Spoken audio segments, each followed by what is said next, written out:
The United States national debt now stands at $38 trillion. That is not just the largest debt figure in the history of any single nation on Earth. It is a sign that the fundamental financial architecture of our country is, well, it's failing. Debt is growing so rapidly, so uncontrollably, that something unthinkable has happened. The interest payments required to service this debt monster are now the single fastest growing expense in the federal budget, eclipsing the entire military spending. Just unbelievable. For the first time, we are paying more to the bond market than we are to defend the nation. How did Washington allow the interest on its borrowings to eclipse the defense of the republic? And what unprecedented, quiet, and strategic plan is already in motion to defuse this fiscal grenade? We uncover the full story of America's radical transformation into a massive, strategic sovereign wealth fund. Stay with us as we break this down in our in-depth discussion right here on News Focus Podcast. And if you find our reporting valuable, please hit the like button and subscribe to support our channel. We truly appreciate it. We have to start with the sheer magnitude of this number because $38 trillion is more than a statistic. It's more than a number on a page. It is, quite literally, the largest debt ever accumulated by a single nation in recorded history. When you strip away all the political arguments, the spending debates, what does that number actually mean for the structural integrity of the American economy? It means we are living inside a pressure cooker. I mean, that's the best analogy I can think of. We've become so accustomed to hearing the word trillion that the scale of it is just lost on us. Right. It's just noise. It's just noise, but the effect on structural integrity is profound. That 38 trillion isn't some abstract concept. If you divide it up, it's a debt burden resting squarely on the shoulders of every single American taxpayer. A mortgage on their future. Exactly, a mortgage on their future earnings. And the sheer weight of that number, it creates systemic fragility. We're talking about an economic body that is starting to consume itself from the inside out. How so? Well, simply because the principal amount is so massive that the slightest fluctuation in interest rates creates these tidal waves of new liability. And I think the most important thing for you to internalize as you're listening is how fast this monster is consuming the available revenue. We have to look at the timeline, specifically this critical pivot point we are currently navigating, right around December 2025. This is when the interest payment dynamic, it shifts from being just another expense to being the dominant structural factor in the entire budget. That is the moment. That is the moment where the inherited fiscal grenade, as you put it, it truly becomes live. It begins to explode faster than the GDP can possibly grow. So the fuse is lit. The fuse is lit and it's burning fast. Yeah. We are witnessing a critical shift where interest payments are not just growing, they are becoming the single fastest growing expense in the entire federal budget. It's outpacing everything else. Everything. I mean, when you start comparing it to legacy, deeply entrenched spending, forget Social Security for a moment, forget Medicare, forget all the annual budget fights over small programs. Interest is leading the pack. And the shocking comparison, it just needs to be restated and really understood by everyone listening to this. The U.S. is now projected to pay more in interest on its debt than it spends on the entire military. We are spending more to borrow money than to defend ourselves. Yeah. That comparison alone, I think, it frames the desperation of the situation. It's not just a shocking comparison. It's a failure of strategic foresight on a monumental scale. It really is.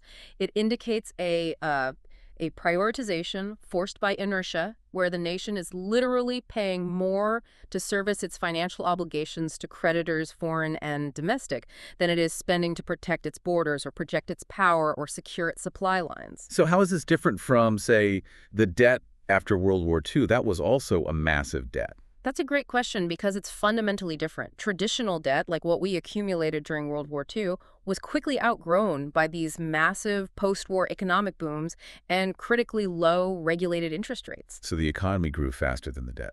Much faster.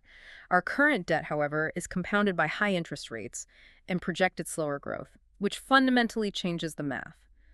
This situation demands immediate, radical strategic action because, it is mathematically and politically unsustainable. And the terror among high-level economists, it seems to stem from this self-destructive cycle you mentioned before, the interest on top of interest. Can you just walk us through the mechanics of that? Why does it create a debt spiral that traditional fixes can't solve? It is the essence of exponential decay, but applied to national finance. Okay. So imagine you put all $38 trillion on a national credit card, We borrowed the principal sum, and now, because we can't afford to pay down that principal, we are forced to borrow more money just to cover the interest payments on the previous borrowings. So we're borrowing just to pay the interest. Exactly. We're taking out a new loan to pay the interest on the old loan. And as inflation remains sticky, and as the government needs to attract international buyers for its debt, especially with interest rates rising everywhere else, it has to offer higher yields. Which means higher interest rates for us. Higher interest rates. And when those rates rise, the cost of servicing that enormous $38 trillion principal, it jumps dramatically. That new higher interest cost must then be covered, and it usually is by issuing even more debt. It's a feedback loop. It's a self-reinforcing upward feedback loop. The system is paying interest on its interest, and the underlying principal grows faster than the economy itself can possibly expand. We hit a point where, 2% GDP growth cannot possibly outrun 6% interest rates on a debt of this size. It's just math at that point. It's just math. And that systemic fragility is precisely why we've seen an abandonment of the traditional fiscal tools, raising taxes or slashing spending. The old playbook is effectively useless against this kind of exponential threat. It's not just useless, it's too slow. Any politically palatable tax increase or spending cut, it would take years to implement, and it would generate maybe a few $100 billion in savings, while the interest monster is accumulating trillions in new liabilities in that same time frame. So the scale is just completely off. Completely off. The context demands a strategy that generates massive exponential wealth creation to match the exponential growth of the debt. And that mathematical impossibility, the failure of the old playbook, that brings us to the core thesis of this deep dive, this unprecedented strategic shift. Instead of continuing to beg Congress for more revenue or, attempting politically suicidal deep cuts to entitlement programs, the administration has quietly ordered the Treasury and the Commerce Department to produce a blueprint for America's first real sovereign wealth fund, or SWF. And we really have to pause on that. This is perhaps the most revolutionary fiscal maneuver since the end of World War II. That's a huge statement. It is, because for decades, American presidents operated under the strict, self-imposed rule. The government manages the budget and the economy, but it does not own large swaths of the productive private sector. Right. It's a referee, not a player. Exactly. And the establishment of an SWF, a state-owned investment vehicle designed explicitly to build national wealth, is an mission that traditional financial engineering has failed. It signifies a move to treat the nation's finances less like a standard accounting ledger and more like a high-stakes, long-term investment portfolio.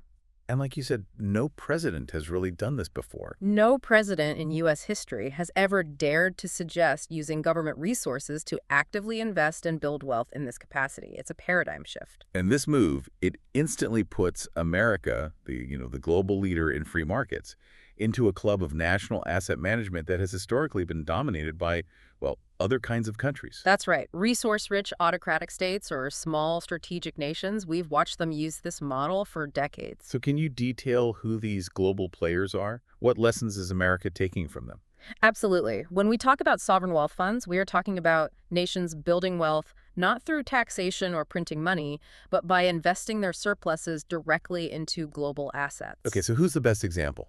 We'll take Saudi Arabia, for instance, with its public investment fund, the PIF. For years, their whole economy relied almost entirely on oil revenue. Right. The PIF is the tool that's designed to diversify the kingdom away from that finite resource. They're buying massive, influential stakes in global tech, in gaming, sports, tourism. It's their transition engine. And then there's Norway.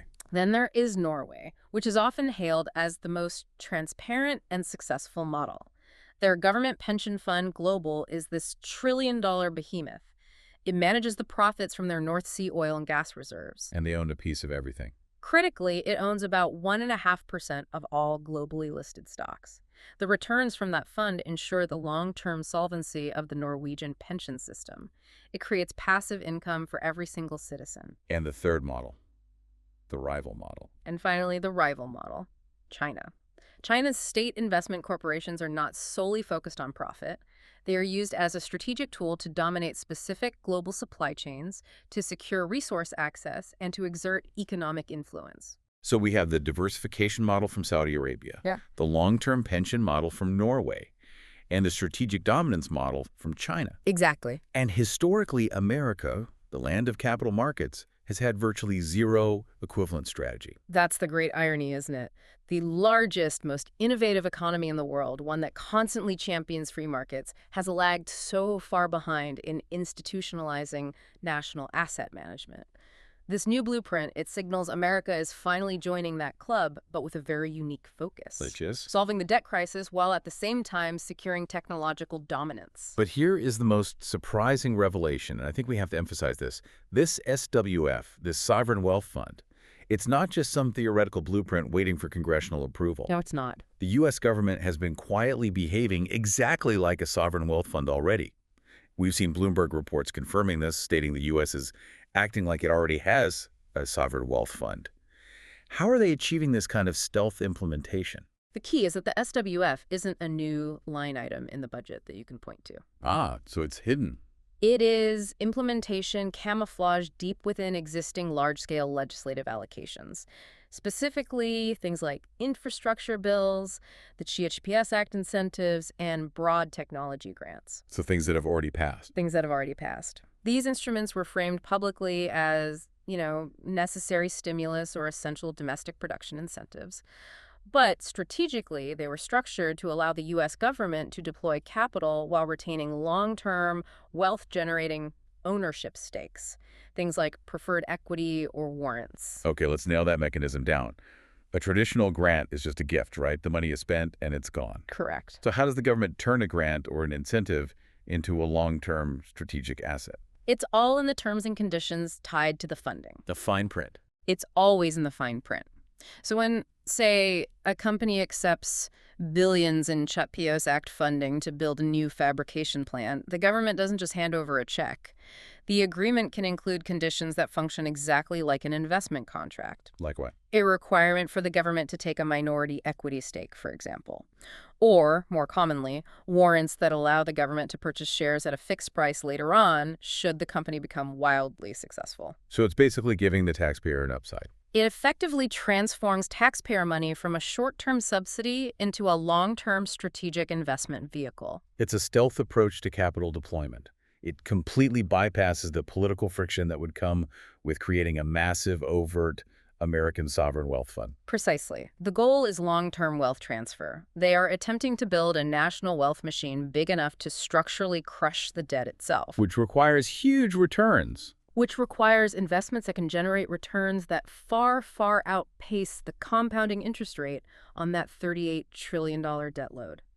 It's about fundamentally changing the balance sheet of the United States from that of a net debtor relying on the shaky confidence of bondholders to a strategic asset owner generating massive future-proof cash flow. So it's an investment strategy. It is an investment strategy aimed at national survival and, frankly, global dominance. Okay, let's unpack this implementation with some concrete evidence.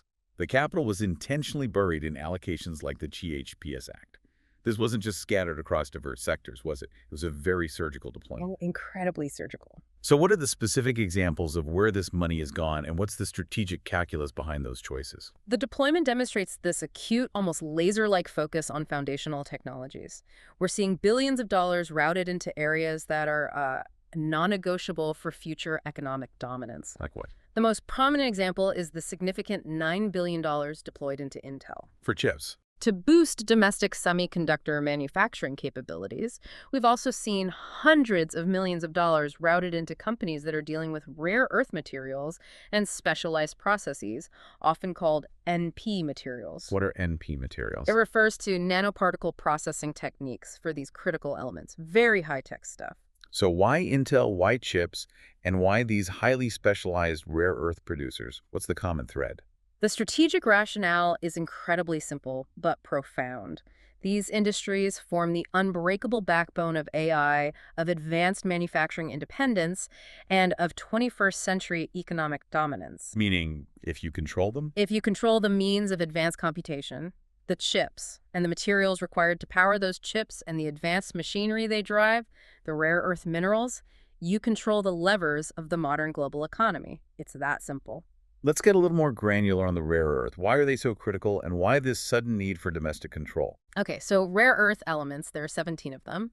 They're metallic elements vital for everything from iPhones to guided missile systems, electric vehicle motors, and sophisticated medical imaging. They're everywhere. They are in everything that's advanced. And for decades, the U.S. allowed the manufacturing and, critically, the processing of these materials to migrate overwhelmingly to China.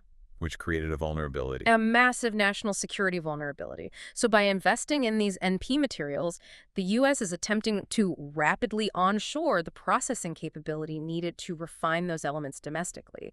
It's about ensuring the supply chain for advanced defense and AI components cannot be weaponized or disrupted by a rival. So it's economic defense, but it's framed as an investment opportunity. That's the perfect way to put it. The government is quietly assembling this national wealth engine piece by piece, focusing on productive assets that inherently increase security at the same time. And this strategic calculus is where the viewpoints of figures like Elon Musk become extremely relevant. Musk has consistently argued that the $38 trillion debt is, in his words, unpayable permanently, unless the country can achieve a radical exponential increase in productivity. And Musk's argument is a stark warning, but it's rooted in mathematical reality. He asserts that the traditional economic model, the old economy, dominated by the massive service sector, real estate, financial shuffling, it simply cannot generate the necessary economic horsepower to pull the country out of this debt spiral. Why not? Because that sector is constrained by linear incremental growth. The debt is too large, the interest is compounding too fast.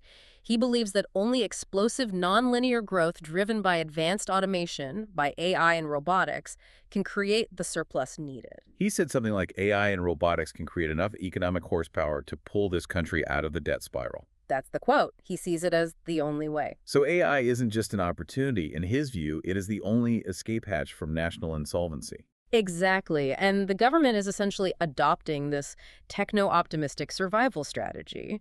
If the only way out is exponential productivity, then you must aggressively invest in the infrastructure that enables it. And the moves line up. The policy moves, the heavy push into chip manufacturing, the support for robotic supply chains, the investment in nuclear energy infrastructure to power the coming AI data centers, they all align perfectly with Musk's thesis. But doesn't that strategy, doesn't it fly in the face of what many economists would view as responsible growth? You're essentially betting the nation's future on a technology that is still, largely theoretical in terms of its full economic impact. It's a calculated gamble, but it's one born of necessity. The traditional responsible methods, slow, steady cuts, marginal tax increases, they would be mathematically overwhelmed by the debt's compounding interest within a decade. It's just too slow. So doing nothing is the bigger risk. This strategy recognizes that the economic and geopolitical risk of not achieving technological dominance, and thus explosive productivity, is far greater than the risk of this aggressive investment.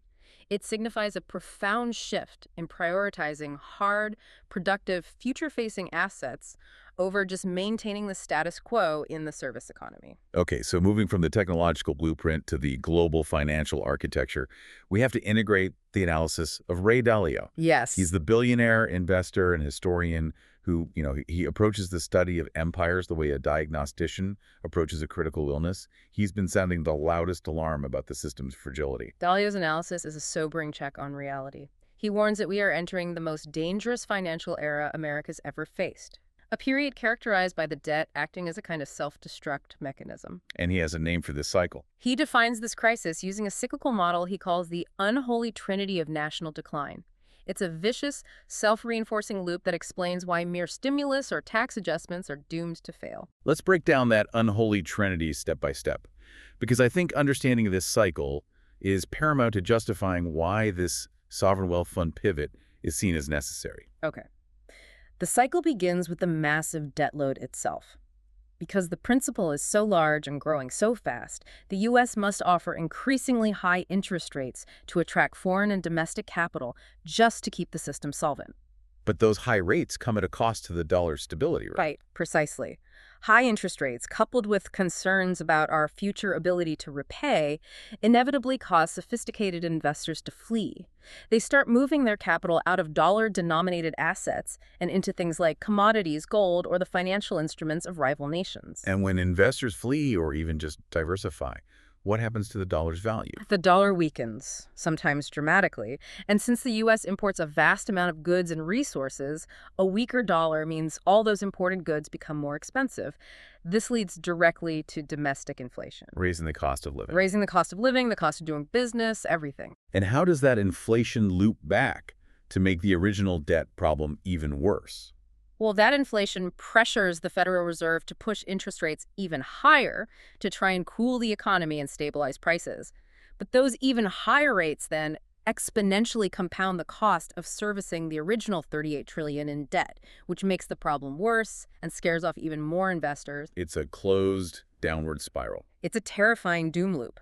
Debt forces high rates, investors flee, the dollar weakens, inflation rises, and then rates have to go even higher. It just feeds on itself. And Dalio has made a stunning, really fundamental warning about what was supposed to be the safest investment on Earth: U.S. Treasuries. Yes, and this is critical. If the very foundation of the global financial system is threatened, what does that mean for the average person, the average investor? His warning was specific and it was shocking. U.S. Treasuries, which for generations were considered the ultimate safe haven, may now be riskier than hard, productive assets like gold, commodities, or equities. Why? What's the logic there? Because the monstrous debt loads and politically driven interest rates have eroded the faith in the long-term stability and value of those fixed income instruments, investors increasingly fear that future debt servicing may require either massive inflation, which destroys the value of the bond, or simply default, however politically unlikely that may seem. That analysis really provides the intellectual justification for the government's radical SWF countermove. It does. Instead of continuing to rely on these increasingly shaky bonds,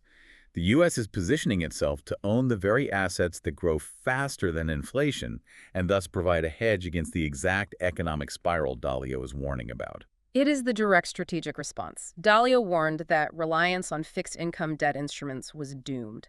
So the government is pivoting the nation's entire financial structure towards what you could call the ownership principle. The ownership principle. The economic war plan hinges on this core concept.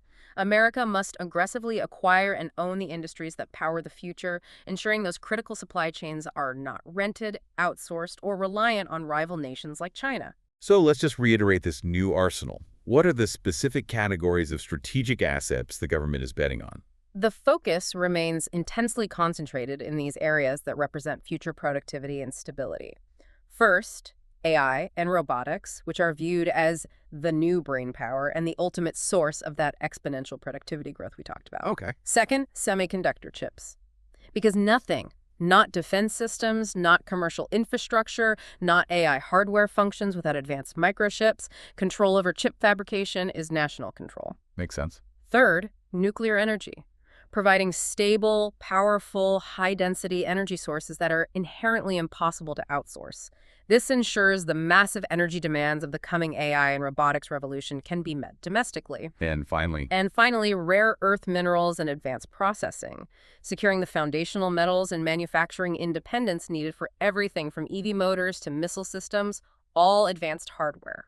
this is a strategy that treats America less like a country running a social welfare system and more like a colossal investment corporation. Absolutely. This is strategy, not stimulus. It shifts the national perspective from managing decline to aggressively pursuing dominance. And the purpose is complex. It invests in high-growth companies, it grows national wealth, it enhances national security by securing supply chains, and ultimately it attempts to create enough economic surplus to structurally reduce that $38 trillion debt burden through ownership and superior growth rates. Okay, so we have laid out the crisis Yeah. and this radical solution. Now we have to address the shadow of risk. Mm-hmm. Every strategy of this magnitude comes with the potential for spectacular failure. I mean, history is littered with examples of governments trying to pick winners in the private sector. The risk is substantial, and we can't ignore the immediate historical lessons. The 2008 Great Recession provides a stark warning. The auto bailouts. The auto bailouts. The government poured billions of dollars into General Motors, framing it as a necessary bailout. The money was structured mostly as loans, preferred stock, and warrants. But despite that massive injection of taxpayer capital, GM still went through bankruptcy. And the taxpayer lost money. And while the government eventually sold its shares, taxpayers ultimately ate a loss on the deal. The lesson is clear. State-directed capital is often inefficient, it's politically motivated, and it is absolutely subject to failure. So if the new SWF bets, these high-stakes investments in specialized chip fabrication or rare earth processing, if they collapse, what is the ultimate consequence for the nation? If these strategic investments fail, the national balance sheet shrinks, which compounds the existing debt problem. Global lenders and rivals would question America's economic stability even further, potentially increasing the interest rate demands placed on our treasuries and feeding directly back into that Dalio doom loop we just described. So the stakes are immense. The stakes are immense. Success means solvency and dominance. Failure means accelerating the debt spiral and losing technological leadership. But the advocates of this SWF strategy, they would argue this isn't a 2008-style bailout of a failing legacy industry. They assert this capital is targeting strategic, high-return sectors AI, chips that are essential for civilization itself and which, by their very nature, should outperform inflation. Does that distinction hold up? Is doing nothing genuinely riskier than this aggressive intervention? I think the distinction is valid because the intent is different. The 2008 bailouts were about preventing an immediate systemic collapse, using capital to stabilize dying entities. It was reactive. It was reactive. This SWF model is proactive. It's about accelerating the growth of future-facing, high-leverage sectors. The risk calculation has completely shifted. The risk of passive compliance with the debt spiral, of just watching the debt grow faster than GDP, now outweighs the inherent risk of active state investment. So it's a desperate high-stakes game where sitting still guarantees you lose. That's it.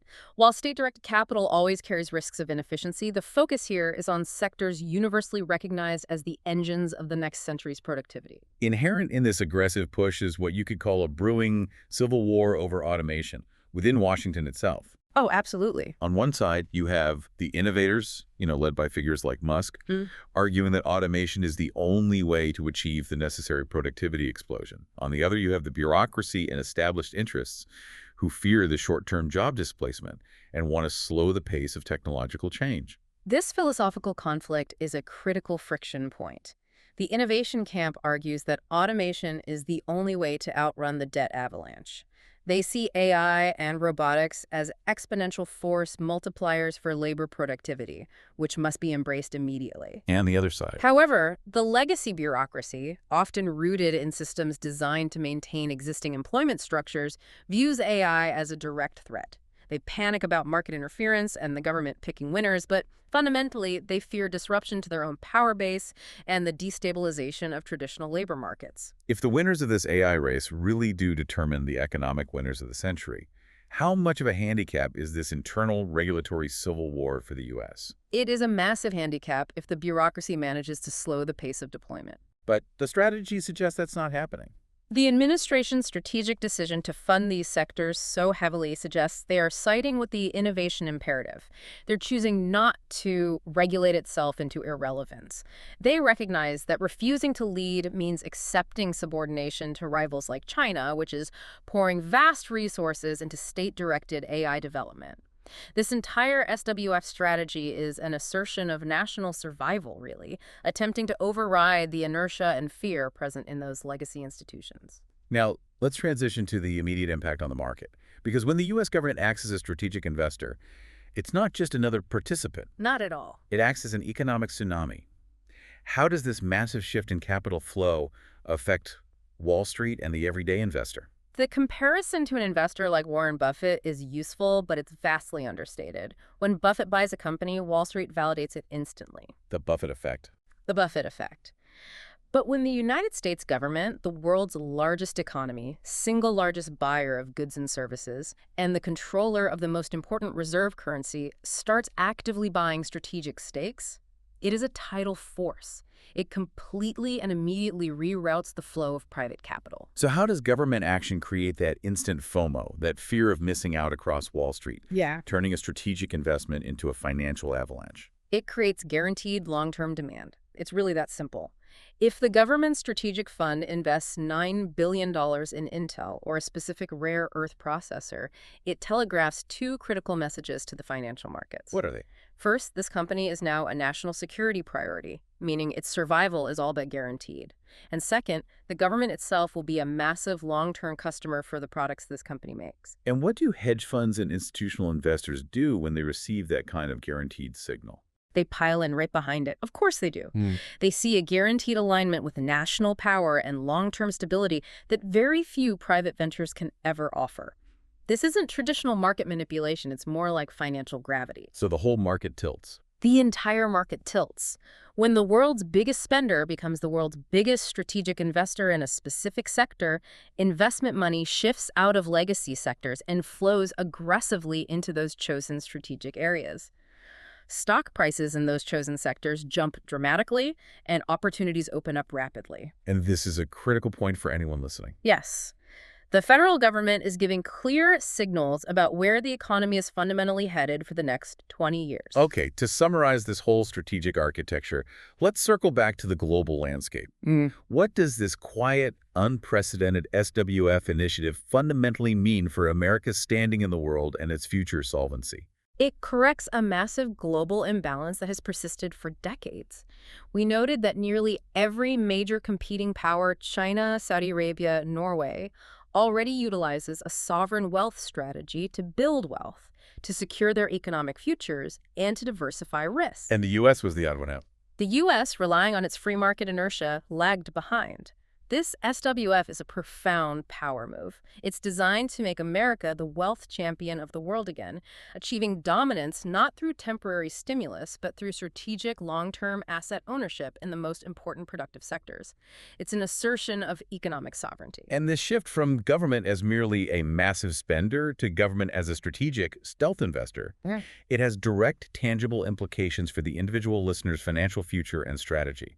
What is the roadmap that our audience needs to understand to navigate this new era? This is a critical pivot point, and it defines a clear roadmap for investment strategy. When you see the government directing billions into AI infrastructure, into chips, rare earth minerals, or nuclear energy, that is not merely policy. That is a massive financial signal.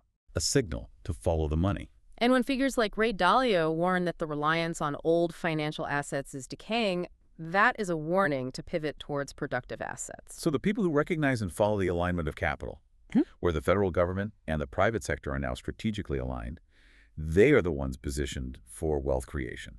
Absolutely.